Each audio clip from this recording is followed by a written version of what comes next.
the challenge of climate crisis, 5 paths. Now, 5 paths is just what I came up with. Maybe there's 6. But the issue is something that is talked about a lot in environmental circles and in climate discussions. And that is this term decarbonizing. So as we move away from carbon-based fuels, and as we move away from the great carbon era of coal, oil, and natural gas, we have to think about in which ways we can wean our systems, all of them, from the production of electricity and transportation to even the uses of natural gas to desalinate water. Those are all very important challenges in terms of decarbonizing the economy, to stop fossil fuel extraction and investments in coal, oil, and gas. So today we will touch on one of those, which is actually what's known as divestment. And so our topics for today somewhat are how to reduce greenhouse emissions, what are the trends in climate science, none of them very encouraging, but although nonetheless quite important. And then the impacts. So we go from, we're actually doing this a little bit like my students do at Valley and at Santa Monica. They write an essay every semester at the end of the semester, a 5-page essay, 5 to 6 pages, that asks 3 questions. Well, the first one is, what is anthropogenic climate change? The second one is, what are the impacts of that? And the third one, which is the very important question, what are we going to do about it? So we're following that structure somewhat today, and we'll move through those as we go to finding out what is the latest climate science in understanding trends, and then move from there to what are the impacts, and then move from there to what are we going to do about it. So there is our beautiful little blue ball floating in space. Not a hint of what's going on from that distance. Nonetheless, this is that image that in this case is a satellite image, but the whole Earth image was to inspire people on Earth to stop seeing themselves as bound by their national boundaries and their identities, to see themselves as inhabitants of this little lone planet where we don't have a lot of other planets to compare it to. So it's almost a phrase that's used a lot by Extinction Rebellion and by the climate justice people. There is no planet B. This is it. This is Earth Island. So we have to learn to live on a spaceship in a way where we don't pollute ourselves to death. And that is what we are doing with our 20th century industrialization processes. When we think about the whole Earth, some of the things that we don't think about is how thin the layer of life or the biosphere is. In this case, the comparison is being made to the skin of an apple. And that is, if you combine the hydrosphere, which is mostly oceans, but includes ice and water vapor and rivers and lakes and streams, and the atmosphere, which is actually not as thick as we think it is, then you get basically the skin of an apple. That is, combining those 2 spheres, atmosphere and hydrosphere, you get the relative thickness of a skin on an apple. And that's all by way of saying it's actually a very fragile system. We are small creatures, so we don't see the fragility of the atmosphere and the oceans. And yet we're being told with the data that we're learning today that it is, in fact, quite a fragile system. The atmosphere itself is made up really of 2, maybe 3 gases. Most of it is nitrogen. And fortunately for us, a lot of it is oxygen. So we have about 21% of the gases in the lower atmosphere are oxygen. And then there's about 1% that's this noble gas called argon. And then you have all the ones that are called trace gases. So a very important lesson about the atmosphere is that even though most of it is really nitrogen, oxygen, and argon, these trace gases really play a very, very big role in climate. And the main one we're seeing here is carbon dioxide. Here is given as a percentage of 0.04% of the atmosphere. We could also say it's somewhere in the area of over 400 parts per million. The neon and helium are also present. In fact, helium is one of those gases that we're using up, interestingly. But the other big culprit that we worry about a lot is methane, CH4. And even though its concentration in the atmosphere is relatively small compared to that of carbon dioxide, its role is disproportionately big. And then you have the other trace gases, and finally water vapor, which is in and of itself a heat-trapping gas or a heat-trapping compound, and it varies, of course, depending on humidity. The atmosphere itself is something that we see as thick because, meteors and asteroids and spaceships burn up when they come into the atmosphere, but it isn't that thick. 90% of the gases in the atmosphere are found in the first 12 kilometers of altitude from sea level to about 12 kilometers above sea level is what we call the troposphere. And that's where most of the gases in the atmosphere are located. So when I say nitrogen, oxygen, argon, and trace, it's in the troposphere where you find that particular mix, what meteorologists and call the homogeneous gases in the troposphere. Above that, gases are stacked pretty much by their weight, so that the stratosphere, mesosphere, and thermosphere don't have that much in terms of gases in them. But the very important one that we've all learned to appreciate is ozone. And there's good ozone and bad ozone. The good ozone is in the stratosphere, and it does protect us from excessive ultraviolet light. But that is part of atmospheric sciences, part of studying smog and policies about air pollution. And we won't go into that today other than to talk about those trace gases in the troposphere that actually are called greenhouse gases. So here are the greenhouse gases in order of their concentration. And what you'll see is that carbon dioxide is given the benchmark of a value of 1. So if you're comparing here the relative heat trapping ability in the equivalence of carbon dioxide, then carbon dioxide is actually the least heat trapping.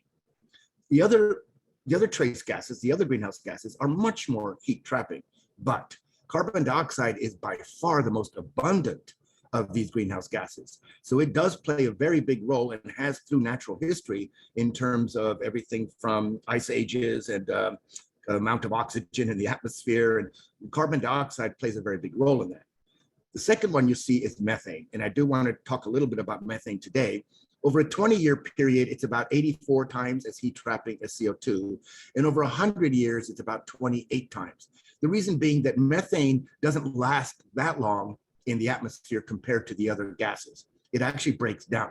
Now, sadly, when it breaks down, one of the breakdown products is carbon dioxide, but methane is a big risk, and we'll see in a minute about that. Nitrous oxide is the third greenhouse gas of most importance, and it's 264 times more heat trapping than carbon dioxide.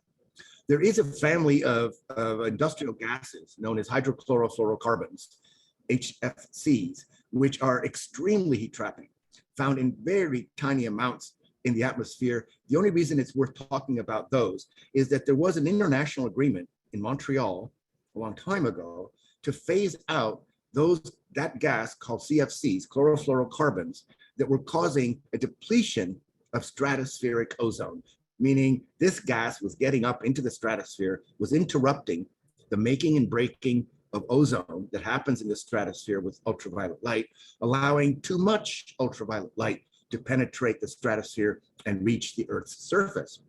So that's why we watch that one. And they're not only incredibly heat trapping, but the CFCs, which HCFCs came to replace, were very dangerous in terms of that protective layer of ozone we have in the lower stratosphere. So this shows you the concentration, the increased concentrations over time, going back about 2,000 years for the three culprits: CO2, nitrous oxide, N2O, and methane, CH4. Now, the scales here are a bit interesting. On the left side, you have scales that go from 250 to 400, but they're actually different. CO2 is measured in parts per million, and nitrous oxide is measured in parts per billion. It's just happenstance that you could use the same numerical scale, even though we're really looking at different concentrations. So what this graph allows us to do is to superimpose the history of increased concentrations of the three main greenhouse gases. Notice that methane gets its own scale, and methane is actually the most alarming for reasons you're seeing right here. And that is, if methane is the orange one, you can see that for the longest time, its concentration in the atmosphere was way under 800 parts per billion. So that's really tiny. And then today it exceeds 2,000 parts per billion. So methane's concentration has in fact increased quite dramatically over time. The reason methane represents a real challenge is that unlike CO2, methane has a lot of, well, CO2 does as well, but it has a lot of natural sources. And the term that's used by environmental scientists and by earth scientists is sequestration. Sequestration basically means something is trapped, the way that carbon is sequestered in the tissues of trees and plants. Well, methane is sequestered in peat bogs and in permafrost and in methane hydrates at the bottom of the ocean. These are natural deposits of methane that unfortunately a heating Earth is now releasing at a rate that is actually, as you can see from this graph, quite alarming. So it's really the greenhouse gas that we can no longer afford to ignore.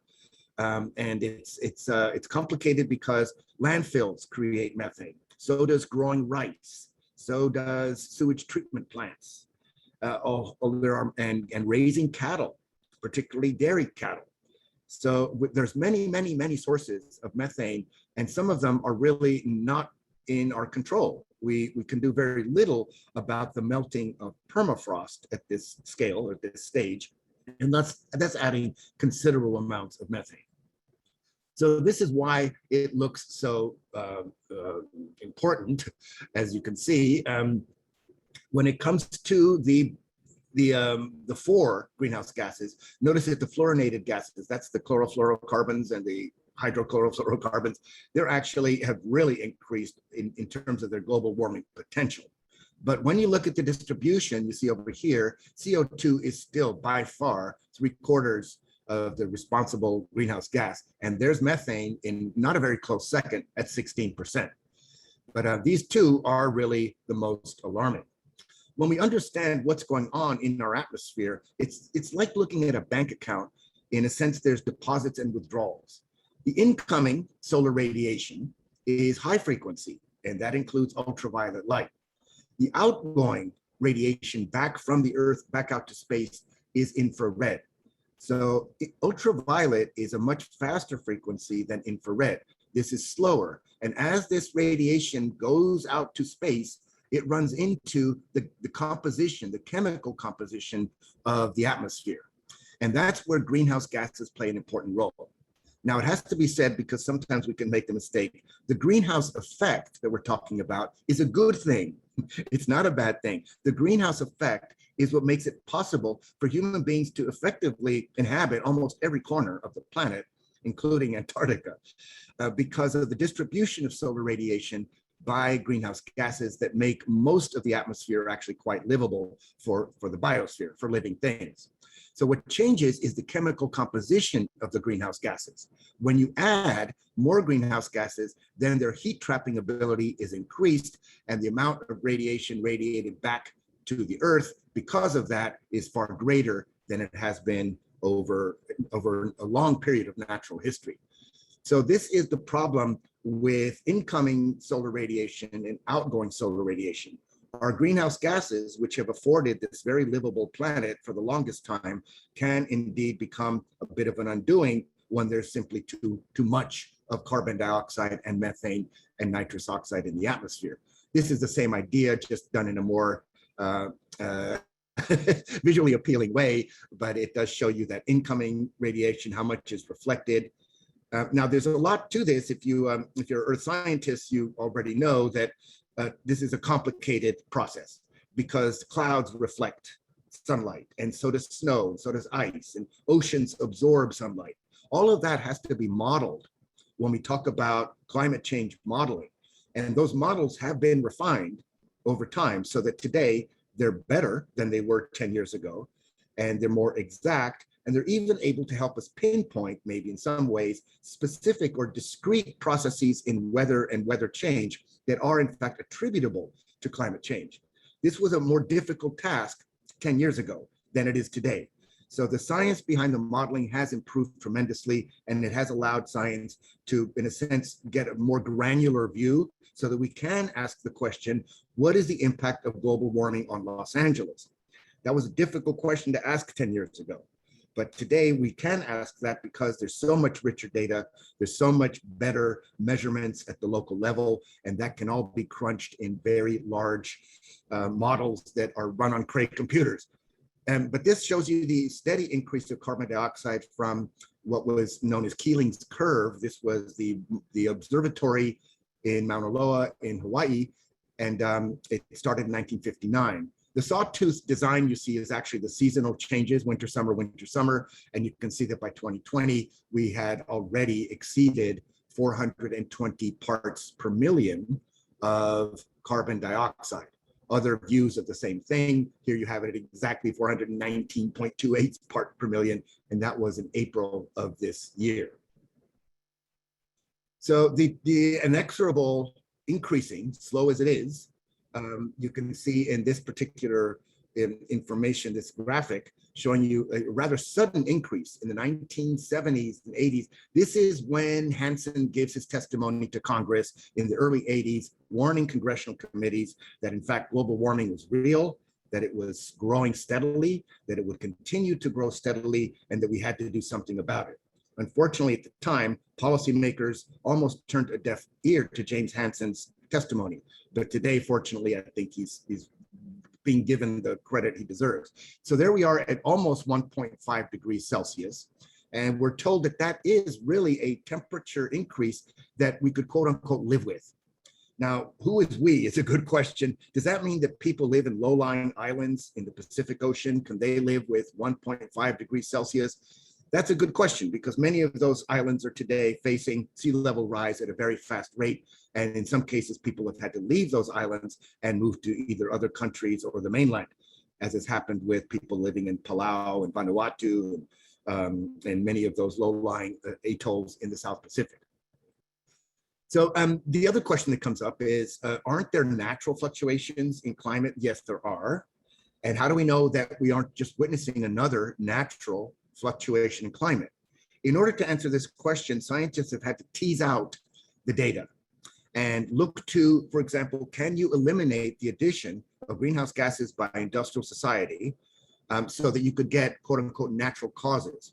The baseline here is actually 1850, and that shows you there the 0 degrees Celsius.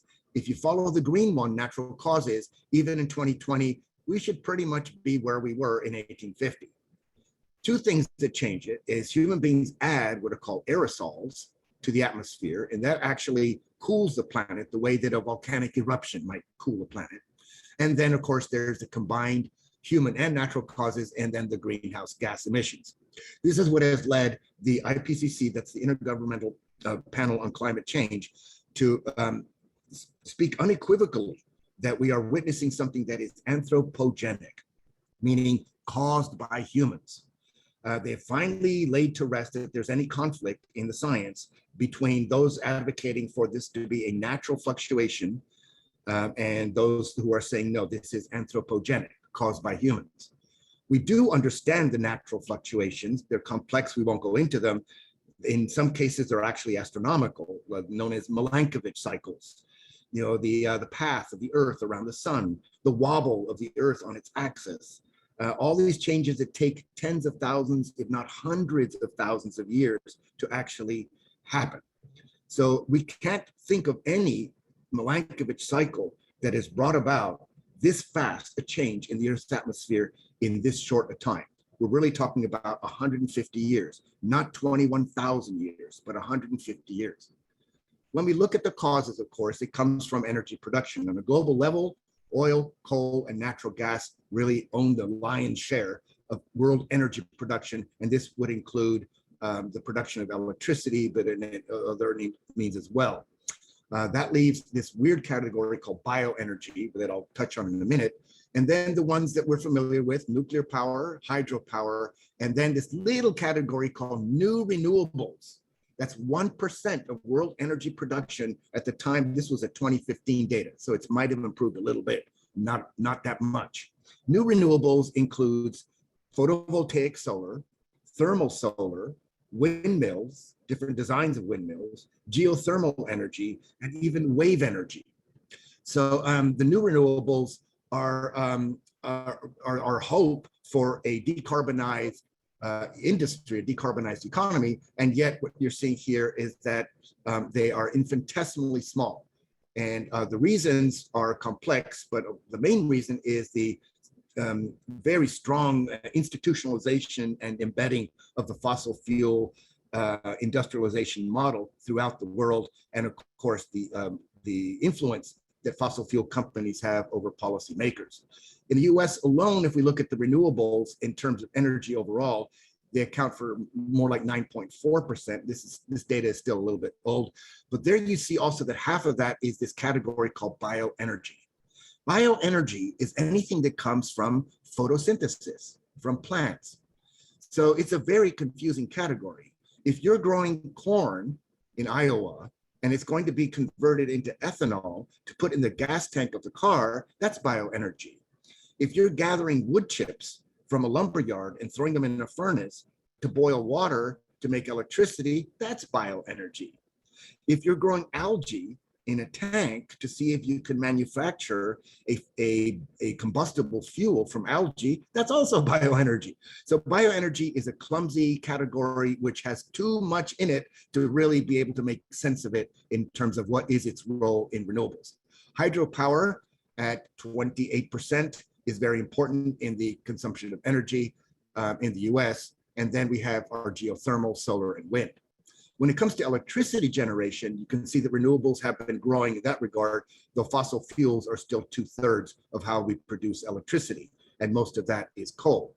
But here you can see that hydropower accounts for half of the so-called renewable energy source. I say so-called because hydropower has its own well, contradictions and challenges that starts with building dams. And we build dams with concrete, and concrete has one of the biggest carbon footprints of just about any activity that we do on the planet in terms of the built environment. So until we find a way of sequestering carbon in the manufacture of concrete, which by the way, there's some very promising technological advances in that regard. But until we do that, we have to wait for a dam to actually pay for itself over a 40-year period before the energy that it produces, the electricity that it produces, displaces the carbon footprint of the concrete. And then you have wind, which is growing tremendously, more outside the US than inside the US. And then there's our category bioenergy again, somewhat confusing one, with geothermal and solar. So solar is still relatively small in the quiver of renewable energy sources. Part of the challenge of confronting this established order is subsidies. And if we look at per year subsidies for oil and gas, nuclear and biofuels, you can see that they really do get the lion's share of government subsidies. And in fact, with all of the climate discussions going on in the Congress today, there are serious pushbacks from elected officials who actually have as part of their donor base companies like Exxon. And they're going out of their way to say, don't cut off the subsidies. But that is, in fact, what we're being encouraged to do by the Intergovernmental Panel on Climate Change, the IPCC report. The whole world really has to rethink this idea that we should subsidize oil, gas, and coal. Together, their popularity in terms of fossil fuel consumption on a global level is, since 1965, you can see that the one that's really climbed the steepest is natural gas. And that has to do with new technologies that allow for tapping or accessing natural gas that is sequestered, in other words, there's that word again, in deep rock formations in the Earth's crust. These are shale rock formations that are old sedimentary rocks that have in them methane gas. And that can be, in a sense, teased out through a process called hydraulic fracturing. And hydraulic fracturing, also known as fracking, has made natural gas quite abundant and quite cheap. And in fact, I don't have time to go into that today, but in fact, it's almost bankrupted the industry. They've overproduced natural gas to such a high extent. You can see that coal and oil still dominate the fossil fuel market. But when it comes to their contributions to greenhouse gases or to carbon per year, these are billions of metric tons of carbon per year. Coal is the worst offender, and natural gas is, of the three, we could say the least offensive. And that is that when you burn natural gas, it is arguably a cleaner burn than when you're burning coal and oil. That is, the emissions of carbon dioxide from burning natural gas are lower. However, it is methane. Natural gas is mostly methane. So if we were to guarantee a complete production system that didn't leak a drop from the wellhead to the power plant, then we could really be more enthusiastic about natural gas. But the reality is it leaks like crazy. And this was researched by the New York Times and by the Natural Resources Defense Council. And in Europe, they went and took infrared cameras to all of the leaking methane from all the facilities that stored or used natural gas. So unfortunately, remember, that's 82 times more heat trapping than carbon dioxide. This is a bit dated, but it does give you an idea from the Lawrence Livermore Laboratories up near Berkeley of what the energy profile looks like for the United States. So you have all of the energy sources on the left, and then you have where they go, and then the outcomes, which are that we get in terms of services, 38%. And in fact, the rejected energy is closer to 60%. All this is by way of saying we have a terribly inefficient system of energy use in the United States, fantastically inefficient, so that we lose a lot in everything from power lines that transmit electricity through high tension power lines to just the built environment itself, the inefficiency of buildings, the lack of proper insulation in old houses, the outdated HVAC systems that are that leak more energy than they use. So this is, once again, 800,000 years going back in time. I wanted to share this slide for the simple reason of the ice core analysis that's happening in the top left. In other words, there are many different ways to measure paleoclimates and many ways of measuring atmospheric chemistry going back 800,000 years, meaning that in Antarctica, they've been able to drill through the ice, a mile deep in the ice, to find bubbles trapped in the ice that are 800,000 years old. And that's how they're able to generate this data that you're seeing here. And you'll notice that there are, in fact, for carbon dioxide, we could say that if 300 parts per million is the sort of ceiling, and we also think of it in terms of 350 parts per million as being that safe amount of CO2 that will keep us under 1.5 degrees Celsius. 350 parts per million by volume. Well, we've exceeded that quite a bit at 420 parts per million today, but you can count them 1, 2, 3, 4, and 5 peaks that all hover around 300 parts per million, and then, of course, today exceeding that tremendously. Similarly, for methane, 1, 2, this kind of looks like 3, 4, and 5. And then correlating with that, these are in fact temperature departures from a baseline of there's 0 degrees. So we had, in a sense, 800,000 years ago, the Earth was cooler than under these 1, 2, 3, 4, 5.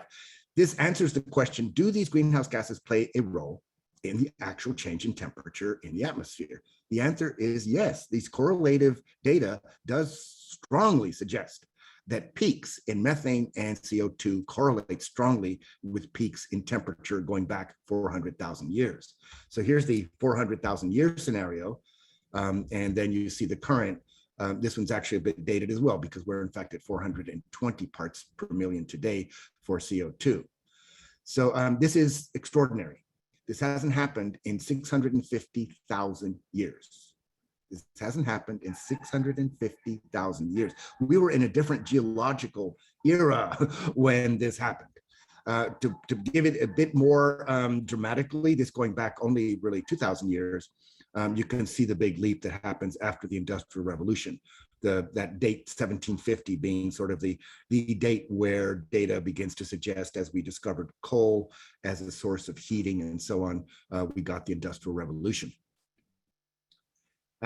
This would be carbon dioxide level in parts per millions for millennia going, this is the 800,000 year scenario. So we just looked at the 400,000 year scenario, and you can see that in terms of before present, the Earth was really a lot cooler. Even in 1950, it was a lot cooler than it is today. There's many different ways of graphically showing this. This one is kind of useful because it shows you that for some reason during World War II, there was a heating. And then this is about the time that Keeling and Hansen begin to look at this data and say, there's a trend here. We're not going to get back to this. We're not going to see this again. So ring the alarm bells, and indeed they did. And this is where Hansen gives his talk to the Congress. And you can see that he was absolutely correct. Where we are today is these are departures in degrees Celsius from the 1901-2000 levels. This once again, just to point out that we have been able to tease the data out of the trending so that we can separate what are natural factors from what are, in fact, human factors. The use from 1970 to 2018, this is megatons of carbon dioxide per year and how they are produced by different aspects of our economy. So it shows you buildings and power industry, but this is global. This is not the US economy. This is the global economy. So that's why it makes references to international aviation and international shipping and other transportation systems. You can see that they're actually quite an alarming trend from 1970 to 2018. This is a depressing slide. I have to share it, but it shows you what are perceived as different pathways at low emissions, lower emissions, high emissions, and highest emissions. So the highest emissions is we're going to do absolutely nothing. Unlikely, I'm hoping that IPCC and COP26 will force us to do something. So we're really left with these scenarios. These are parts per million in CO2 equivalent. So the higher estimate is 800 parts per million of CO2 equivalent.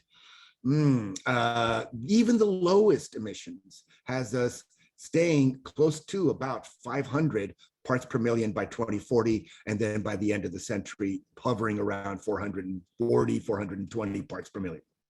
These are all will point to a degree increase that exceeds the 1.5 degrees and really gets us closer to the 2 degrees. Big rumble made about Paris, but what people don't realize is the Paris Accords were actually quite feeble. They were voluntary, they were guideposts, they were the most important thing about the Paris Accords was the number of countries who signed. And that was unprecedented because both China and India did sign to the Paris Accords. And unfortunately, then the US pulled out of that. So then now we're left with either rejoining, which I think the Biden administration has done, and yet that puts us at 3.3 degrees Celsius, way above the 2 degrees Celsius, which we know is actually quite alarming. There's one of these wonderful pictographs that just goes on forever, and I grabbed 3 frames of it that show you where we were 20,000 years before the current era. And it starts at minus 4 degrees Celsius because that's comparing it to 1961 to 1990 averages. So the baseline here, the 0, is 1961 to 1990, all well within the Industrial Revolution, all well after 1750. So even this is somewhat generous. And then you can see the trends over time. Well, by 19,500 years before the current era, you have the ending of the Ice Age. 1,000 years before the current era, you had Genghis Khan and the Aztec Alliance and Columbus in 1492 and Shakespeare and Newton and the United States independence in 1776. Notice the temperature line moving from that sort of 0 and even cooling down a little bit. And then you get to where we are. So there's our US 1776, and then the arrival of the telegraph, the Industrial Revolution in earnest, airplanes, et cetera, et cetera, et cetera. And then you get where we are today, the year 2000, the year 2016, when they did this one, we were already way above, as we've seen in previous graphs. So these are the optimistic scenario, the best scenario, let's do something immediately, and then the current path, which is the one that has people like Greta Thunberg quite upset that we seem to be oblivious to this current path. But when you look at the monthly temperature anomalies, you can see that just in this period of time, 1880 to February 2021, there's been an increase of 0.67 degrees Celsius. So Bill McKibben commented on a Twitter comment. Bill McKibben is the founder of 350.org. It's an international organization that uses as its name 350 parts per million of carbon dioxide. So they chose something that anybody in any country could understand, 350.org. Their goal is to encourage policies that will get us back to 350 parts per million. This is the 2 degrees Celsius mark was breached in different parts of the world, so that when we look at the uneven distribution of global warming, we have to recognize the geographic fact that it's really concentrated in the Arctic, in the North Pole region, in the frozen north. And this shows you two scenarios, one being the 1.5 degree scenario and the other one being the 2 degree scenario. And as you can see, just in any one of these, for example, for sea level rise, some estimates here would say that it may be 56 centimeters by the end of the century, and that would affect 50 million people. I think that's actually quite a conservative figure. It's going to affect more than that. I think 90% of humanity lives within 100 miles of a coastline. Maybe it's not quite that great. So that when we talk about sea level rise, we're talking about the displacement of major cities, major ports, and major populations. So in sum, looking at this particular contrast between 1.5 and 2 degrees of warming, this is the estimates they've made on what the differences would be. The availability of fresh water, heavy rainfall, crop yields, sea level rise, coral bleaching, and so on. So 2 degrees is really a lot. It is. It was the original benchmark given by climate scientists, and to which many countries said, at 2 degrees, our country is flooded. And that includes Holland. So it's not just Vanuatu and Tuvalu and Papua, it's not just Pacific Islands. A lot of Holland is below sea level. And as we saw from the recent floods in Germany and Belgium, floodwaters are flooding areas of Europe that had not seen floodwaters in 1,000 years. So some of the buildings that were swept away with the flooding we saw in Germany were literally 1,000 years old. So that's what we mean by unprecedented. The regional patterns are for warming. You can see how disproportionate it is when you look at the northernmost regions of the world at 3 degrees Celsius. And that's important because this is the region of the world that contains all of the permafrost, that is ground that is permanently frozen all year round. So when it melts, it releases methane. So this can start a tipping point, and that is a term that is used a lot now by climate scientists. Are we reaching tipping points, points at which there is no return? Now, there are some tipping points that are being reached which have no fix. There are others that are reversible, and that would have to do, for example, with the fact that the Amazon rainforest reached a tipping point this last year, where it now basically exhales more carbon dioxide than it absorbs in the growing of trees. But a massive reforestation program and a protection and conservation of the Amazon rainforest could conceivably reverse that tipping point. But that would not be the case with methane being released from permafrost. Precipitation, well, the interesting thing about this is the rule of thumb. The dry places will get drier and the wet places will get wetter. That's essentially the prognostication we get from climate scientists.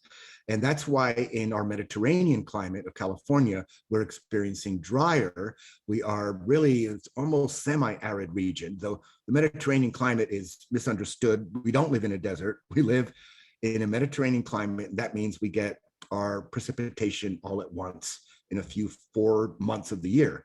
But the regions most affected today by extreme climate change are in fact these Mediterranean regions. It is the most vulnerable biome, to use the geographer's term for it, right up there with the Arctic Circle, and the ice on Earth is the Mediterranean climates.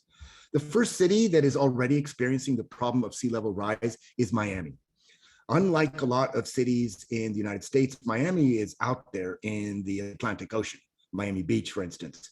And you'll notice that the elevation, the difference between the sea level and the actual street level is not that great in Miami. It's so small that they get something called blue day flooding. And that is, it's not raining, it's just that the sea level rises up through the storm drains, through the sewage systems, and backs up into the streets and floods the streets on a perfectly clear day. So what they're doing in Miami is spending considerable amount of money finding ways to pump that seawater back out to sea. And they've had to do very complicated investments to do this. The mayor of Miami has often complained that the state capital, which is Tallahassee, way up there in the Florida Panhandle, is tone deaf to climate change and indifferent to what this city actually has to deal with. But the city that's probably dealing with seawater level rise in the most threatening way is the city of Miami. This is what happens after a storm, when the ocean comes into all of these very expensive coastal properties. Even the collapse of the famous apartment building near Miami that happened this last few months ago was in part ways, possibly, it's a hypothesis, attributable to sea level rise, to the extent that salt water might have played a role in the erosion and the decline in the performance of the concrete that held up the building. We know that their pool deck leaked, but there is some warning that sea level rise will affect the foundations of all of those very expensive coastal condos. So this came out, in May of this year. A report that was delayed by the Trump administration, but finally released with the Biden administration, and that is, what are the EPA warnings? So for 4 years, we've had a very disabled environmental protection agency that was, in many cases, for example, prohibited from featuring climate news on its websites, from even discussing climate science, to the extent that many scientists at EPA resigned as a result of they could no longer do their job. And we still have the phenomenon of what's called a captive agency, and that is that the EPA fails to regulate the industries it's supposed to regulate, and instead gets its policy directions from those same industries. So it's a miracle that we just got a major pesticide ban this last week, chlorpyrifos, and there's a long way for EPA to since reconstitute itself as an independent federal agency in charge of regulating the environment. It's been severely damaged in its staff and its purview and its jurisdictions. The impacts that you can see going on all over the world are sort of summarized in this cute little cartoon, but basically heavier storms and rain, average surface temperatures increasing. And in the oceans, it's not just the heating of the water, but also the fact that carbon dioxide gets absorbed by the ocean to a much greater extent than even its concentration in the atmosphere. So that there's a lot of CO2 in the oceans, but it combines chemically to create an acid, which then leads to the acidification of the oceans. And that in and of itself is a real challenge to marine biota, and it's a real challenge to the idea that the oceans could conceivably absorb some of our excess CO2. We're now finding out that the opposite happens, contrary to what was hypothesized 20 years ago, even 11 years ago. So this is the wet places get wetter, the warm places, the dry places get drier. And unfortunately, a lot of the wetter is really along the equatorial belt. So a lot of that increased precipitation is going to land in the Pacific Ocean, essentially, and way up in the Arctic Circle. So that the drier areas, this is a change, would be decreases, are in these tan colors. And you can see the Mediterranean climates, which is Western Australia, South Africa, the Mediterranean itself, the coast of Chile and California will all see decreases in precipitation.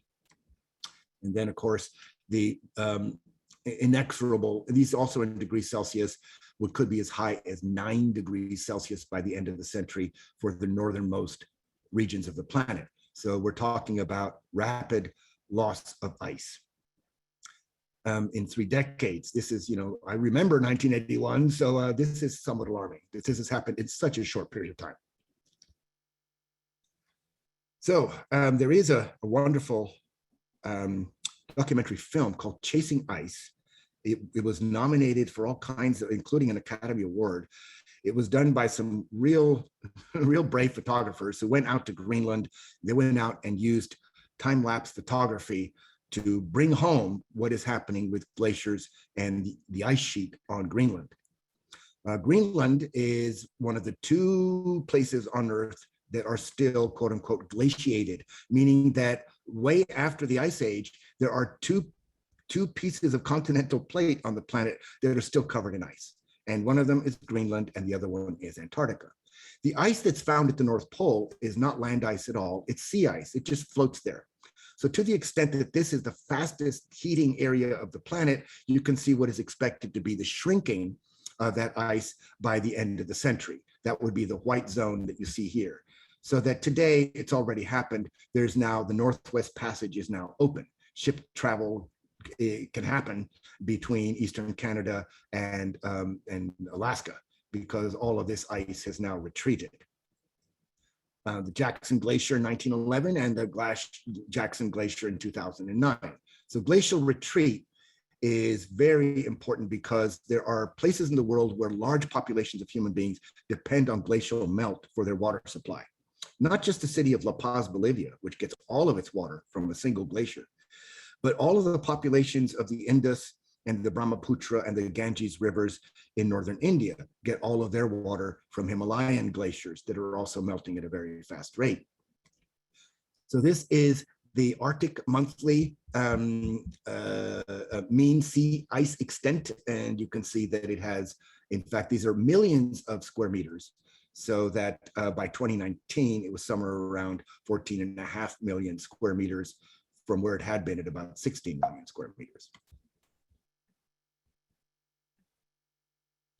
And yet, the oil industry is very keen on accessing now these expanses of ocean that are ice-free, I'll put that in quotes, to continue to extract the very fuels that are driving the melting of the ice. I think it takes a particularly cynical view on the part of British Petroleum and Shell and some of these other companies that really want to put offshore rigs in the Arctic, in the North Slope of Alaska. Shell tried it, it collapsed, the big storm hit their platform and they changed their mind. But very importantly, what happened was that the investment, the financial sector and Wall Street said, this is really risky stuff. And you know what, we're not gonna finance it. The first bank to back out of financing Arctic drilling was Chase Bank.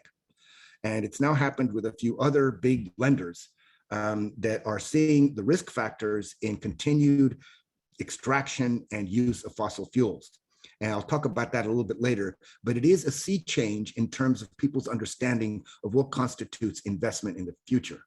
This is ice mass in reduction at 400 minus 4,040 gigatons between 2018 or between 1992 and 2018. That is quite a bit of sea ice loss.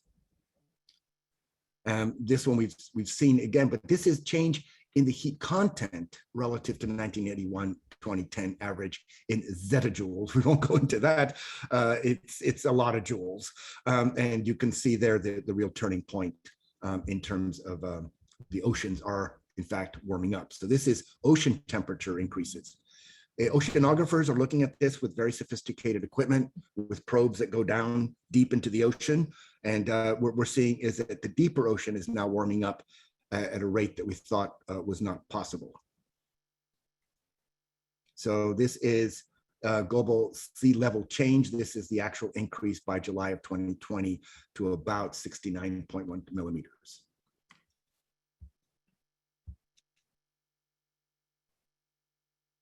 We are heading towards a particular sector of West Antarctica draining into the Amundsen Sea.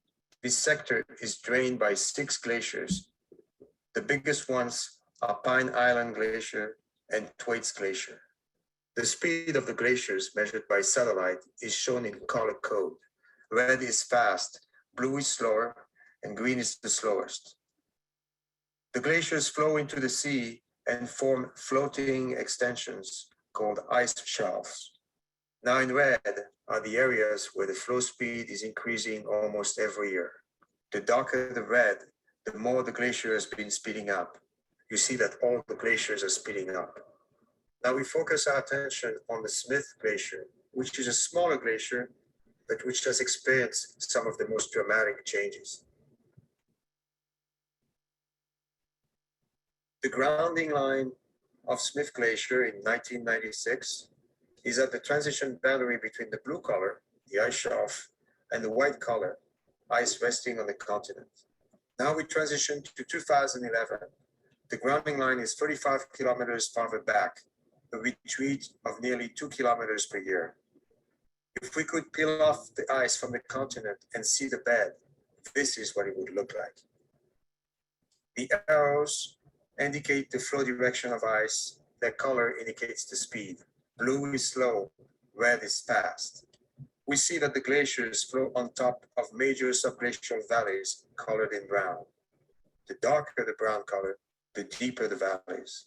As the glaciers retreat, they will follow these deep valleys. There is no mountain or big hill along the way that could act as a barrier to hold these glaciers back. The glaciers speed up, the grounding line retreat, the deep valleys that are sloping inland all reinforce each other to make the retreat of ice in this part of Antarctica unstoppable. And we think that this is what is happening right now.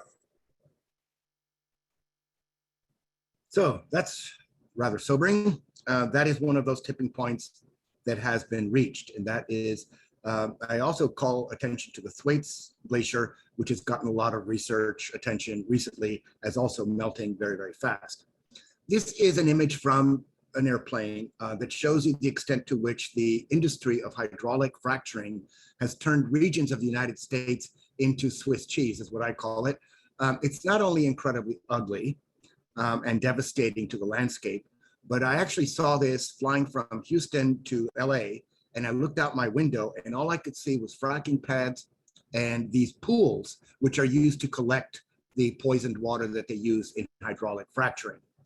The famous films Gasland 1 and Gasland 2, Josh Fox visits this woman in Dimmock, Pennsylvania, and she shows you that she can set her house water on fire because she has her water from a well and the aquifer has been contaminated with the natural gas that the gas industry paid her for access to her property in order to extract that gas. So this is one of the big, I think, energy boondoggles that the United States ever undertook. In a way, it's a flash in the pan. It did have huge ripple effects in the economy. The fact that natural gas was abundant and cheap made some real differences in the economy. Nonetheless, the ecological costs are quite high.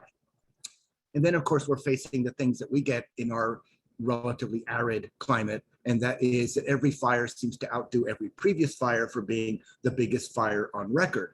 And that's happening again as we speak with the Dixie fire, the bootleg fire, and now I think there's a new one that threatens to outdo even those. So we're losing our capacity to trap carbon with trees. And in fact, this is significant. In a second, you'll see why. These are just cities with really bad air, and we still win in Los Angeles at 106 days a year, at least in 2015, of bad air, if you want to call unhealthy air. Climate refugees, people don't actually recognize this as being important, but a lot of what happened in Syria, which led to the Syrian civil war and the displacement of millions of people, was in fact a climate issue.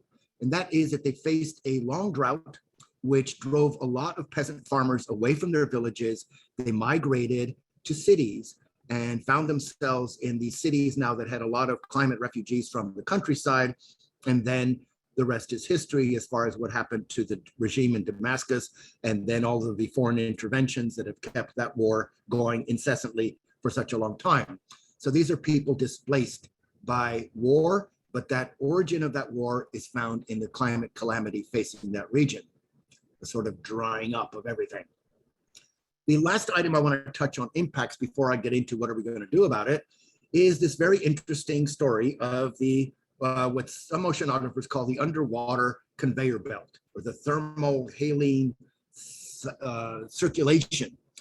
This was a recent discovery in the 1950s. It was unknown to oceanography before that, and it showed something that was not well understood. Well, now we understand it better. And that is, if you look at this arrow here, this is the Gulf Stream. It brings warm water to Northern Europe. Consider how far north Europe is, that the city of Madrid in Spain is on the same latitude as New York City, where it snows and we have sleet and ice. So when you're looking at all those other European cities, London, Helsinki, Paris, they're way to the north of New York City. But why are they milder? They're milder climate because of the Gulf Stream that makes Scandinavia habitable. So this was, it's an interesting story as to how it was discovered. But what happens somewhere around Greenland and Iceland is you have a system called downwelling. And that's where water gets so dense that it sinks. And what makes it sink is salinity and temperature. So highly salty, cold water sinks. And it's that sinking that starts this long process that takes 1,000 years for that water to pop up again in the Gulf of Alaska. So it's a fascinating current, and it is in fact responsible for some major changes in the world's climate. Today, for instance, we can see this thermohaline circulation and the importance of the subtropical gyre. These are circular patterns, circular currents in the North Pacific, South Pacific, North Atlantic, South Atlantic, and the Indian Ocean. So there are 5 gyres in the world's oceans. This one plays a very big role in distributing that warm tropical heat to Northern Europe. And what you see in a warmer world is the weakening of that current, and in fact, could conceivably, in theory, put Europe in a deep freeze. There was a silly movie made about this called The Day After Tomorrow. And in the silly movie, it all happens within minutes. But it's not out of the question that a cessation of the Gulf Stream would bring radical changes to Northern Europe. And of course, we're seeing the interruption of the hydrologic cycle. Now, when we look at what are we going to do, the question that really comes up is, who is we?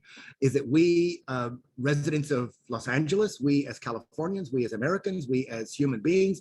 And in fact, we are limited when we use the word we as to what we're actually capable of acting on, given certain abilities to act. So you can see that this actually distributes the problems of total emissions of carbon by population and by per capita emissions. So you can see that the USA and Canada actually emit more carbon per capita than even very large populous countries like China and India. That said, today, China and India are actually, with their very large populations, also becoming major contributors. In fact, China outdoes us today in terms of contributions to greenhouse gases. So the IPCC report that came out is actually the first of 3 reports. And it's important that we understand that this report was aimed at policymakers and that the emphasis was on explaining the latest understanding of physical sciences.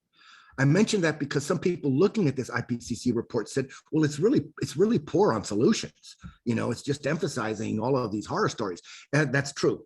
There are 3 reports. And the first one was this one aimed at policymakers as they approach Glasgow 26 and the 1st of November to have the science behind the fact that climate change today is in fact anthropogenic, caused by humans. If it's caused by humans, then humans can do something about it.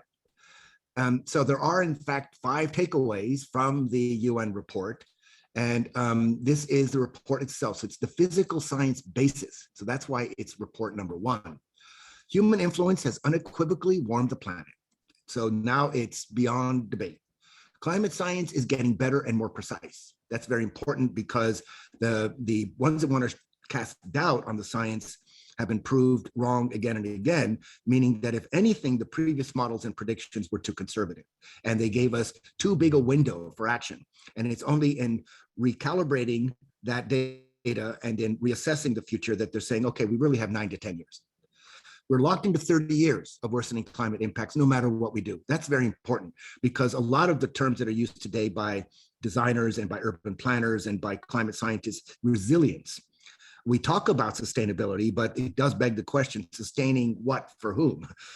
Whereas resilience raises the issue of what are we going to do of 30 years of worsening climate impacts? What are we going to do about coastal cities? What are we going to do about declines in agricultural production and so on? And the other thing is, the 4th one is that it's happening very quickly. And the most important part of it, there is still a window in which humans can alter the climate path. That window has gotten smaller and we lost 4 important years in the last administration. But today we're really looking at 9 to 10 years as opposed to the 12 years that we were, promised some time ago. However, it is important when we use this word we to not say we 7.8 billion human beings, which is tempting for those people who basically think that the cause of all problems is that there's too many people on Earth. But if you look at this, the richest 10% are responsible for about half of the total lifestyle consumption emissions on the planet. That's a very small layer of humans that actually exert the most demand on resources and of course have the highest levels of consumption and as a result are the biggest contributors. So I'm loath to get involved in any kind of debates about Thomas Malthus, but it is important to see that unlike what we'd like to think that human beings can act as a species, we are in fact forced to act within the confines of our citizenship, and all the things that come with that, all the limits that come with that. The International Energy Agency, which is actually perceived universally as being quite conservative, did come out with this very important alarm on climate. So the article here was, when the IEA sounds the alarm, it is serious business. They have always been on the side of the fossil fuel industry, and they've always been skeptical, and of course, of the nuclear industry. So which way to go? Here I came up with 5, and then I added 1. We could go carbon tax, cap and trade, Green New Deal, divestment, geoengineering, and the command and control economy, also known as the war economy. Well, these aren't mutually exclusive. There are, in fact, combinations of these that are going to really point the way to what the solution to climate, what we can do in the next 9 years. Now, some are much more comprehensive than others, and some have implications for all of the others. But back in the day, in 2010, when I first assigned this assignment to my students, we were looking at the difference between a carbon tax and cap and trade. That is how limited we were in our vision of what could be done. Since then, thanks to the science, there has been proposed by the progressive wing of the Democrats in Congress, something they call the Green New Deal, based on the Franklin Roosevelt program that got the US out of the Great Depression, that was then called the New Deal. So it calls for massive spending on the part of the federal government to redirect the economy in a very determined and very informed way. The one that has come up very quickly that I mentioned a bit earlier is divestment. And I want to touch on that because it actually offers opportunities that had been ruled out by people. For example, people doing the Green New Deal thought, well, we'll never get the banks to agree with us. And surprise, surprise, there is, in fact, a whole reassessment of our commitment to fossil fuels in the financial sector. Not enough of one, but it's happening quite quickly. Geoengineering is something that meets with all kinds of skepticism, particularly from people like me. Sometimes I think the geoengineers are basically trying to have their cake and eat it too. How can we, suck the carbon out of the atmosphere so we can go on burning fossil fuels? But that's unfair. There's a lot that comes under this category, geoengineering, some of it which is already underway. If you're planting trees, if you're planting 1 trillion trees, that's geoengineering. It's just not a machine, but you are hoping to suck the carbon out of the atmosphere. The war economy is something that some economists have pointed to, that when we were in World War II, the US federal government, in a sense, commandeered the industrial sector for the war effort, so that you had, Liberty ships in San Francisco being produced, 1 every 2 days. We had a complete reconfiguration of the auto industry to produce tanks and trucks and all the things that were needed for the war effort for the US in World War II. That's called a war economy, where in a sense, the government requisitions sectors of the economy for a very specific task. And what some economists argue is we're in a similar situation now. We're in an existential threat. We do need to really think of something a lot more aggressive than just hoping that markets will respond to opportunities. The carbon tax, being the first one, is one in which people will correctly say nobody likes a tax.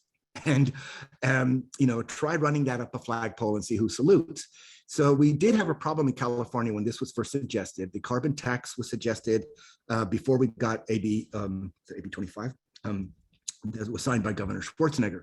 And the argument in Sacramento was, why don't you come up with something that's more market friendly? Because Republicans in Sacramento at the time, remember this in the 1990s, were not into climate denial. They wanted a solution, but they wanted a solution that they could take back to their districts and not have their voters reject them because they instituted a new tax. That tax would be visible in places like the gas pump for your car. So it was the conservatives who suggested cap and trade. It's very ironic because today we've come a long way since the 1990s, and today you'd be loath to find any Republican that endorses the idea of cap and trade. But it was, in fact, the compromise between the carbon tax that the liberals wanted and the market-friendly solutions that the conservatives wanted. The idea being taxes are also regressive. So there was a lot of people in the liberal camp that said, well, the carbon tax, poor people are going to pay it, and the rich people will get around it. So there was a system devised where the people would get a tax break for having paid the carbon tax if they had, certain income levels. But it's interesting that Exxon Corporation, now this is actually quite debatable now because there was a very interesting leak about a month ago of an Exxon lobbyist who thought he was in a Zoom job interview and he spilled the beans on how much Exxon was determined to not have a carbon tax and to not cooperate on climate policy. He even boasted having 8 senators, quote unquote, in his pocket. So this is old news here. It's 2017, and I think Exxon now has had to explain why they were saying one thing and doing the opposite. But Stephen Hawking, now passed away, the Green Party, and even some advisors to President Reagan, like George Shultz, all said there's advantages to a carbon tax. It's transparent. We already know how to collect taxes. You don't have to create a whole new state agency. You can do this without a futures market. You can just collect the tax and invest that money in renewables.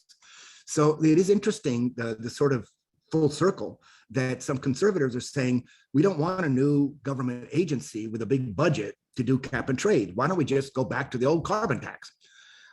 So that is what was happening here at this interesting period, somewhere around 2017. It is a conundrum. Putting a price on carbon is what the financial markets want. People on Wall Street want to know, if you can put a price on carbon, then we can plan ahead. We can assess the risk of investments, and we can plan. Whereas if you don't put a price on carbon, then we're in the dark. We don't know what's going to happen. So this is a Brookings article. It was an op-ed piece that was published by Project Syndicate, and it looked into the conundrum of how do you put a price on carbon? Does a carbon tax reflect what you consider to be a price on carbon? But decarbonizing the economy is, in this particular study published by or referenced by Forbes magazine, would cost $4.5 trillion. Now, we shouldn't go nuts about that.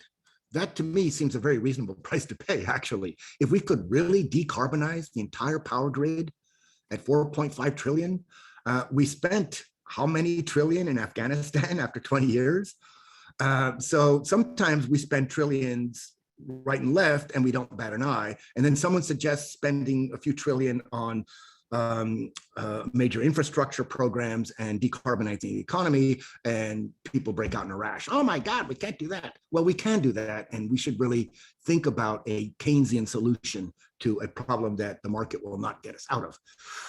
This is James Hansen, again, of James Hansen fame, suggesting as far back as June of this year that Biden should go for a carbon fee immediately. So you can see this search for the price on carbon is universal. Everyone wants to see this happen. It is an essential step in planning ahead. And this is just a little fun fact that if you didn't use the word tax, you find out that a majority of people somewhat supported the notion that the fossil fuel industry in particular should pay the highest tax for redirecting the economy. And you can see that, in fact, the minority view was really quite minority. So it's an interesting trend. This is cap and trade, where the state establishes what the cap is. And then there is 2 different power plants. This one is compliant and this one's non-compliant. So the one that is under the cap can sell its allowance, that is its right to pollute, to the one that's already exceeding the cap, for this one to avoid the penalties of exceeding the cap. Over time, the cap is lowered or ratcheted down so that you get a slow compliance. So that is what California has today. We have a cap and trade system. It doesn't work as well as we would like it to. There have been some real failures in terms of the auctions and participation on the part of carbon producing industries. And then the other problem is that in cap and trade, you also have something that are called ways of offsetting your carbon footprint by purchasing, for example, forest land that then you agree to not lumber, to not cut down. That's a somewhat disingenuous idea, but it does exist. It's probably today, given what's happening with forest fires, we can't say that our California forests, even if they're protected, are going to offset our carbon footprint, since now they're major contributors to that carbon footprint. And you can also see that in terms of the environmental justice issues around fossil fuels, Native Americans have been particularly militant around several pipelines that have, in fact, either threatened their water supply or their native lands. And they've been dealt with, I have to say, rather brutally. There are horrible stories as to what law enforcement and private security people have done to these demonstrators on these very cold days up there in North Dakota and so on. This was the original pipeline that was being fought and was in fact scrapped. That's the KXL, but we also have the DAPL and we have Line 3. There are all manner of pipelines that are being challenged today with the simple reasoning that we don't need more carbon. We don't need more supplies. We have exceeded those. This is a conceptual diagram of what it would take to wean California away from fossil fuels if we had started, or if we had already reached this level of renewables by 2020, which I don't think we have. But theoretically, we would reduce our demand overall on the grid for energy with improvements and with moving away from fuel combustion. And that would bring us to an estimated energy use in 2050 of 1.6 terawatts, underneath which you could have any combination of renewable energy sources that would move us toward, by mid-century, to complete renewable energy on the power grid. Now, some people will say this is unicorns and rainbows, and others will say, let's look at the study and see if, in fact, this is something that could be done. These nice little solar panels are actually in Germany. So it's interesting that you can go to a place as gray and cloudy and cold as Northern Europe and find that they have more photovoltaic solar panel installations per capita than we do in Southern California. So the global Green New Deal, what makes this one different from carbon tax and cap and trade is it's comprehensive, it's broad. It covers a lot of ideas. And among those that I find very compelling and important is that the Green New Deal does ask the question, what about those regions of the country that are deep in fossil fuels? Kentucky, West Virginia in the coal industry, Texas in the oil industry. Do we just kiss them goodbye and say, sorry, we've changed, we're going for renewables, so you'll just have to starve to death? No. So what the Green New Deal does that the other ones don't is that it calls for serious investment in a sense of retooling or redesigning those fossil fuel dependent regions of the country so that good jobs that people actually have in those sectors remain good jobs. And in this case, they're looking at the Green New Deal would conceivably create 30 million more jobs than it otherwise would. So that is why Ocasio-Cortez is a major proponent, as is, you can imagine, Bernie Sanders and some Democrats in Congress. Now, it's been pointed out this will not see the light of day. However, it's important to note that many of the ingredients in the Green New Deal idea, which, by the way, is just a document that's 14 pages long, it's not at all any piece of legislation. But already the Biden administration has actually adopted some of these in the infrastructure program that's being suggested to the Congress. Not just the bipartisan bill, but the reconciling bill as well. So a lot of the ingredients of Green New Deal are in fact findable in the Biden climate program. So I think that is why people like Ocasio-Cortez are supporting the infrastructure bill that is in the Congress. And there are, this is just to show you how we have the sunniest regions of the United States don't have anywhere near as much photovoltaic as we should have. And you can see that Arizona and Southern California. What's happened with renewables is something called grid parity. And grid parity means that the cost of producing electricity from this renewable source, in this case a photovoltaic panel, is not greater than the cost of producing a kilowatt from burning coal or natural gas. That's when it reaches grid parity. Today, renewables are doing better than grid parity. In other words, it's cheaper to produce a kilowatt of electricity from a photovoltaic array than it is to produce it by burning coal. So this is a major turning point, and that's why you see production is so high and why you see adoption is happening at such a high rate. But looking at the difference between renewables and non-renewables, you can see that when it comes to the life cycle greenhouse gas emissions, the non-renewables are really the problem. Many ways of using solar energy. This is actually thermal solar energy. So this is being focused on a tower and it's going to do the job of boiling water. But look at the amount of jobs created in these alternative areas of energy. From biomass, solar heating, wind power, biofuels, hydropower, Photovoltaic solar, 3 million jobs right there alone. Our community college system is encouraged, of course, to provide the technical training that would provide the jobs for people working in these different areas of renewable energy. However, we've also reached out to LADWP and the utilities and find out they do their own job training when it comes to their windmills that you see in the Tehachapi's and you see on the way to Palm Springs. Windmills have also seen a real decline in cost per kilowatt hour. So that today windmills are also at grid parity, and in fact, in some ways offer even more promise than photovoltaic solar. China leads the way in the world with windmills, and then that would be the promise of renewables. So the renewable portfolio is ready to take the place of displaced fossil fuels. This is the divestment issue, where investors are really wanting to know what is the plan of their mutual funds and their pension funds and so on in reaching a fossil fuel-free portfolio. So it's actually a grassroots movement. There were elections at Exxon and Chevron recently where the stockholders replaced a lot of the board of directors with people that are more eager to engage with the climate challenge than were the previous boards of directors that were more committed to denial. So it's happening with, this was a Nordic hedge fund, but BlackRock, which is also a major $1 trillion hedge fund, is also recasting fossil fuels as high-risk investments and discouraging their investors from putting money into coal, oil, and natural gas. Nonetheless, some have remained steadfast, as JP Morgan Chase is doing here. This is 2019, the first 6 months, and this is financing a spree for top oil, gas, and coal expanders. It's almost like some of them want to run and hurry and get all they can. Now, I'm looking at the clock, and I'm a bit worried that I don't have time to show you this argument on what we should do with our pension funds, and that is CalSTRS and CalPERS.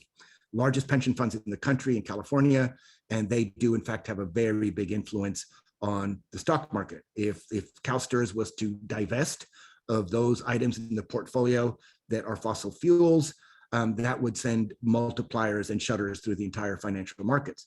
Right now, they are sort of talking out of both sides of their mouths. They're saying on the one hand, they want to do divestment. On the other hand, they have a fiduciary responsibility to maximize returns. All a nice way of saying they don't want to, they do want to, and so on. And yet, you know, the Germany, which has done so much in renewables and is cutting back on nuclear and coal, nonetheless produced its largest emissions since 1990.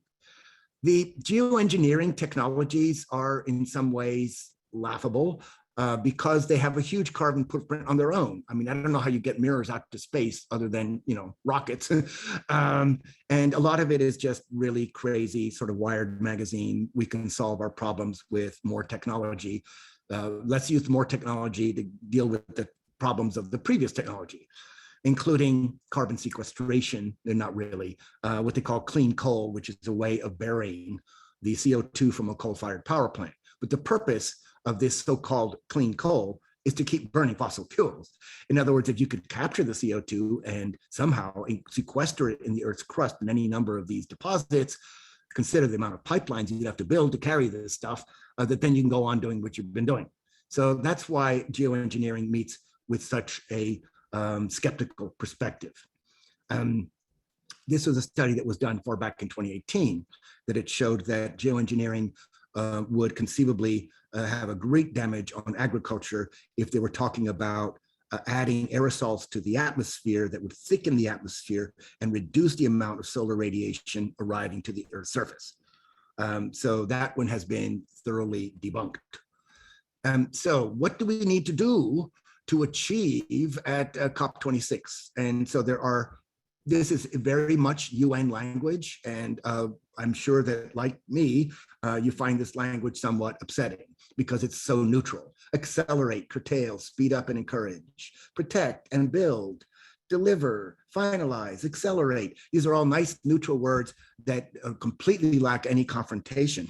And the problem is we cannot hope to possibly achieve in COP26 anything if we don't, in fact, confront the fact that the amount of inventory of carbon in the market today is far greater than what we can afford to burn. In 2012, Bill McKibben pointed out three numbers. The first one was 2 degrees Celsius. And remember that one we already recognize as problematic. To get to stay below 2 degrees Celsius, we would have a budget of 565 gigatons of carbon that we could afford to burn by the year 2050 and stay under 2 degrees Celsius. However, the amount of carbon that is coal, oil, and natural gas in the inventories today of these companies is 2,795 gigatons. Bill McKibben has called these stranded assets. If you can't burn them, you don't want to own them. So it's thanks to Bill McKibben that the financial sector is saying he's got a point. We're over inventoried when it comes to coal, oil, and natural gas. We can't afford to burn what we already have in the inventory. So why do we keep drilling? Leave it in the ground. I don't see why COP26 has a hard time saying that, but maybe by the time November rolls around, they will hopefully say that. I want to leave you with something that is keeping with the I should say the challenge of our time, and it comes from a 16-year-old girl with Asperger's syndrome who is like a lot of kids with autism. She's just brutally honest. This is all wrong. I shouldn't be up here. I should be back in school on the other side of the ocean. Yet you all come to us young people for hope. How dare you? You have stolen my dreams, my childhood with your empty words, and yet I'm one of the lucky ones. People are suffering, people are dying, entire ecosystems are collapsing. We are in the beginning of a mass extinction, and all you can talk about is the money and fairy tales of eternal economic growth. How dare you?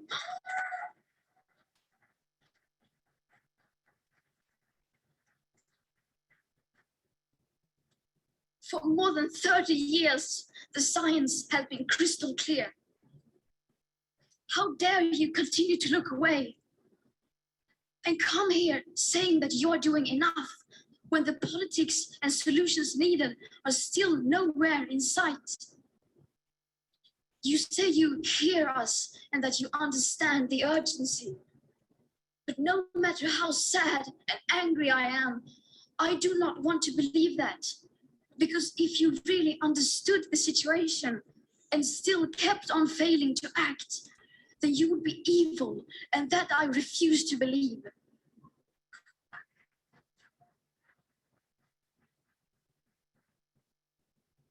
The popular idea of cutting our emissions in half in 10 years only gives us a 50% chance of staying below 1.5 degrees and the risk of setting up irreversible chain reactions beyond human control.